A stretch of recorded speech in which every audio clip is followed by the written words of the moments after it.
Welcome to the Just Because Diaries, where real life meets random chats and plenty of mom moments, all while reclaiming joy in the seemingly mundane. I'm Celeste, a mom but also a whole-ass person, navigating the balance of motherhood while rediscovering the joy in doing things just for myself. From the chaos of parenting to the little moments that make life fun, nothing is off limits. So grab a cup of coffee or something stronger and let's get into it.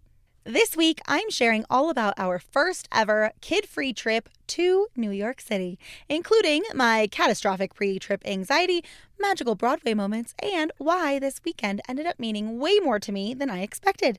Plus, a really sweet Just Because moment inspired by my son, Miles. I had every intention of getting this episode out sooner, but then life said absolutely not, and my voice disappeared for a few days. So thank you so much for your patience while I waited to sound almost like a human again. But anyway, last weekend, David and I went to New York City without our kids. This was the first time we had ever left them. And instead of being excited like a normal person, my brain immediately said, cool, so something bad is going to happen to you and Miles and Keely are going to become orphans. Totally logical, I know. Back in November, David and I celebrated our 10th wedding anniversary, and he surprised me with this trip, as well as third row tickets to see Tom Felton in The Cursed Child on Broadway. Plus, my sister Katie and my brother-in-law were going to come with us too, so that was really fun. And I was so excited, but like I said, we had never left the kids for more than a date night before, so this was a really big deal for us to not only leave them for a whole weekend, but to also be leaving the state entirely. To say I was anxious about this trip is a huge understatement. We flew my in-laws in from Ireland for a visit and to also watch the kids for us while we were away, but weirdly enough, I was not nervous about the kids being okay while we were gone. I knew in my gut that they would be perfectly fine. And yes, at first I did have intrusive thoughts like, oh my God, what if one of them chokes while we're gone? Because choking is a really big fear of mine. But then I guess at some point in the last several months, I got over that. And my thoughts instead turned to, what if something happens to both David and I on this trip and we die? Which is objectively the most morbid thought process imaginable. But once it got into my head, I couldn't shake it. Even the day before we left, I completely broke down to my therapist about this. And I knew that logically, I was building all of this fear up in my own head. And I kept telling myself that I felt like once we actually left, like once we were actually in the car heading to the airport, that these fears would go away. And weirdly enough, that's exactly what happened. And it happened almost immediately. Now, it definitely helped that my kids were both really happy enough to say goodbye to us. We got hugs and kisses, and then they just left. They went off to start their mornings like it was no big deal, which honestly stung ever so slightly. But I was mostly just happy that they weren't super upset because that obviously would have been much, much worse on everybody. But you guys, traveling without kids is everything. And I know that might be terrible to say as a mom, but I'm also human and the freedom. I think I talked a bit about this back in January when I took a solo trip to California for a couple days, but flying without kids is the greatest experience there is. I didn't have to carry 1,000 things. I could just exist as a normal person moving through an airport. And I even got to watch TV on a plane for the first time since Miles was born. It was fantastic. Now, New York City was a bit different than the last time I was there, which was in, I think, 2014. So obviously things have changed since then. But probably most notably to me is that weed is legal there now, and it was everywhere. I felt like I was constantly walking through clouds of smoke, and if I wasn't directly in the smoke, I was smelling it. And not to hate on weed, no hate on weed. It was just noticeably everywhere. But you know what hasn't changed? The New York slice. My God, I forgot how magical New York pizza is. It looks so unassuming, just sitting there, looking cold and sad on the display shelf. But then you order it, and it gets warmed up and it magically transforms itself into pure, unadulterated bliss.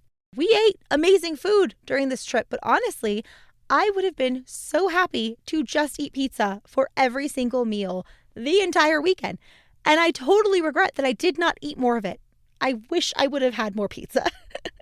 I genuinely miss it so much already, and I have thought about it every day since I got home. As Edward Cullen would say, pizza is my personal brand of heroin. One thing that was less magical than I thought it would be, cannolis from Carlo's Bakery, aka the Cake Boss. Unpopular opinion, I thought they were just meh. Like, they were all right, but they weren't anything to write home about. So far, my favorite store-bought cannolis have been from Whole Foods, of all places, and the Cake Boss ones just weren't it for me. They did have really cool flavors, and they were good. They just weren't Whole Foods good to me, personally. But aside from eating all of the things, we also saw a whole bunch of shows in one weekend. We went to Drunk Shakespeare, where one actor takes several shots before performing Shakespeare, and then basically just derails the entire production in the funniest ways possible. Our show was Romeo and Juliet, and somehow every weapon got replaced with giant dildos, which honestly feels exactly like something drunk theater kids would do. David and I also saw Titanique, which is a musical about Titanic, the movie, but told from the perspective of Celine Dion, set entirely to all of Celine Dion's greatest hits. It was hilarious. I laughed the entire time, and it was just such a fun show to watch. It kind of had like the same vibes as a drag show, so it was just so fun and a fantastic show. I loved it. And Jim Parsons is actually in it too, so that was really cool to see him. We also got breakfast at the Stardust Diner, which is your typical diner in terms of food, but all of the servers are performers, and they each take turns singing different Broadway hits.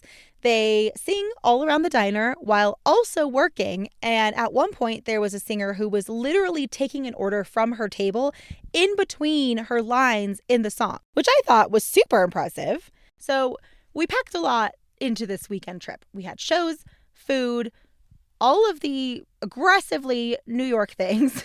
But as I mentioned, the whole reason we came was for Tom Felton in The Cursed Child. When I tell you that this play was amazing, it was so freaking cool. The effects they use are incredible. It's immersive in a lot of ways, and it was just fantastic. David doesn't even like Harry Potter, and he doesn't even like plays, and he absolutely loved it. It was so good. When we first walked into the theater, I immediately walked up to the bar and ordered a glass of wine because it just felt like it was the right thing to do at the time. And then I scoped out the merch and I got myself a little fridge magnet featuring Tom Felton as Draco because, fun fact, I am a weird Broadway magnet collector. And then we kind of just explored the theater. They had some really cool effects inside the theater lobby where you could put your phone up to different paintings or point it at the ceiling, and then they would transform and move like in Hogwarts. So like the ceiling would turn into, like when you put your phone up to the ceiling on your phone, the ceiling would turn into all of the candles floating around like in the Great Hall, and then all the house banners would roll down, and it was just really, really fun and cool. Just thoughtful ideas to make the whole experience that much more magical. But when we took our seats and the show began, it was literally like being transported to Hogwarts. And then Tom Felton came on stage for the first time, and obviously I teared up. It was so magical and so cool to see him reprising his role as adult Draco, and his performance was exactly as I expected it to be. It was one of those really rare moments when your childhood and your real life collide for a second, and it was just really cool to see him. The only downside about the show, and really this is probably true for any and all Broadway shows, was the intermission bathroom situation. These theaters are really old, right? So their bathrooms aren't huge. Specifically, the women's restrooms aren't huge. Shocker, I know. So when intermission came around, Katie and I made our way to the bathroom, and then when we got there, there was already this huge zigzagging line that probably went back and forth like 4 times outside of the restroom. Now, I know that that may seem like a totally bleak situation, except that there was one woman who worked at the theater who became our hype girl. She kept encouraging us that we were all going to make it to the restroom before the start of the second act. And at one point, she said that we were going to hear an announcement that there were 5 minutes left before the show began again. And she was like, "That is a lie. Don't listen to it. It's a lie. You have 6 minutes." And we all started laughing because we were like, 1 minute, come on. But she she was like, 1 minute is a lot of time, ladies. You can do it. And sure enough, we did. Katie and I got back to our seats literally seconds before the show began again. So that was really nice. So thank you, bathroom hype lady, for motivating all of us. Once the show was over, we headed to the stage door to try and meet the actors, specifically Tom, obviously. So stage door-ing, I don't know, that's what I'm going to call it. This is something that I only recently learned about, and I have never done it before. But after the show, what you can do is you can go to the front or the side of the theater to the stage door, and there will be like barriers set up around there. And sometimes actors will come out and they'll sign your playbills and things. So we headed out there and we waited, and there weren't a ton of people there. But the actors playing Ron and Scorpius and the Sorting Hat all came out and they signed our playbills. So that was really awesome. And it's also just cool to be able to thank the actors, like to be able to say, "I loved your performance," or "that was so much fun to watch," whatever. It's really nice to have that kind of interaction with them. But unfortunately, Tom did not come out for us. So we decided we would go back after the second show. And oh my gosh, it was a whole different ball game. It was chaos. Some people had been clearly waiting in line for hours. Some hadn't even seen the show and just came hoping to meet Tom. And then there were people like us who had already gone to the matinee earlier in the day and just wanted another shot at getting Tom's autograph. My brother-in-law ended up managing to get near the front of one of the barriers, and then we all waited over an hour for Tom to come out. Eventually, he did come out, and we knew he came out. We couldn't see him, but we could tell because the entire crowd started screaming and everyone surged forward. But at that point, it was close to midnight, and I'm sure he was exhausted and just wanted to go home. So he kind of rushed down the line real quick, and my brother-in-law ended up not getting his signature despite his very, very best efforts, but that's okay. We got exactly what we came for, and that was to see him reprise his role as adult Draco. And that was absolutely everything to me. So I didn't really feel disappointment that we didn't get his autograph. If anything, I was more disappointed that we waited so long because I was not wearing good shoes for standing and my feet were absolutely killing me. Honestly, the weekend was amazing, and all of that really intense, scary fear that I had was so non-existent the entire time that I felt so stupid for ever even worrying about it in the first place. And hopefully next time we go away for a weekend, I won't feel that fear at all, or at least it'll be super decreased. I am really big on collecting mental data, so everything I collected from this trip was that the kids were fine. We were fine. Everyone was truly actually fine, and it's perfectly okay and healthy for us to have our own little trips every now and then. The kids had the best weekend gardening and going on walks and just playing with their grandparents, and honestly, I don't even think they missed us. I will say that there have been big emotions since we got back, and I really think that the kids, mostly Miles, were so concentrated on being good or just like, I don't know, I feel like they were keeping it all inside all weekend so that when we got back, they felt safe enough to express themselves again. So that has been something interesting to notice, and also a nice little reminder that we are their safe space, so that's nice. Now, I was excited to get back to my kiddos. I won't lie to you. We got in late after they had both gone to bed, and I was kind of sad about that, but I was so excited to see them the next morning. And just to prove how fine they were, that we were gone all weekend, when I woke Keely up in the morning, it was like I never left. She actually started listing all the people that she saw over the weekend. She is a super sassy little baby, so there is a pretty solid chance that that was her own 2-year-old way of saying that David and I were not on that list. But I am choosing to believe that she just had so much fun with those that she did list. So in the end, despite all the fear, it turns out I really needed this trip. Not because I needed to get away from my kids, but because I needed the reminder that I still exist outside of motherhood too. And maybe that sounds dramatic, but there's something different about being a 4-hour plane ride away from your normal routines and your normal responsibilities. Yes, we had our phones. Yes, I was still a mom, but for one weekend, I also just got to be me. And I think that that version of me is really important too.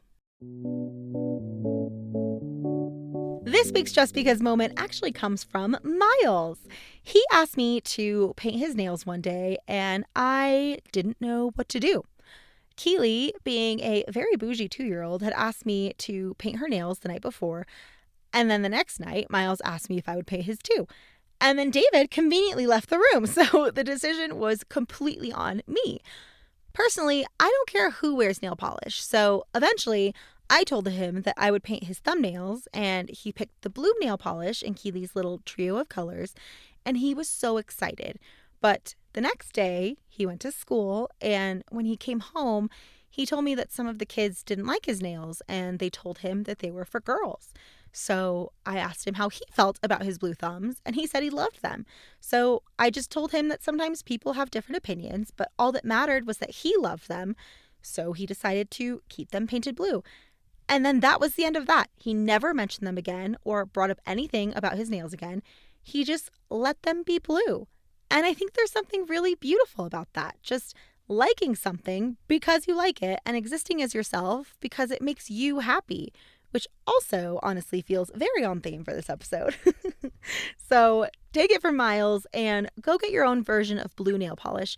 Do something that makes you happy just because it makes you happy, and who cares what anyone else thinks? Thank you so much for tuning in to the Just Because Diaries. I love reading your emails, so shoot me a message anytime about anything at all to thejustbecausediaries@gmail.com. Also, give me a follow on Instagram at thejustbecausediaries. And finally, it would mean the world to me if you could please take a few seconds to rate and review my podcast by hitting that 5-star button and leaving me a little love note in the review section. And please share this episode with a friend who you think might enjoy being part of this budding community. Thank you so much again for listening. I so appreciate you being here, and I'll see you again in a couple of weeks. Bye for now.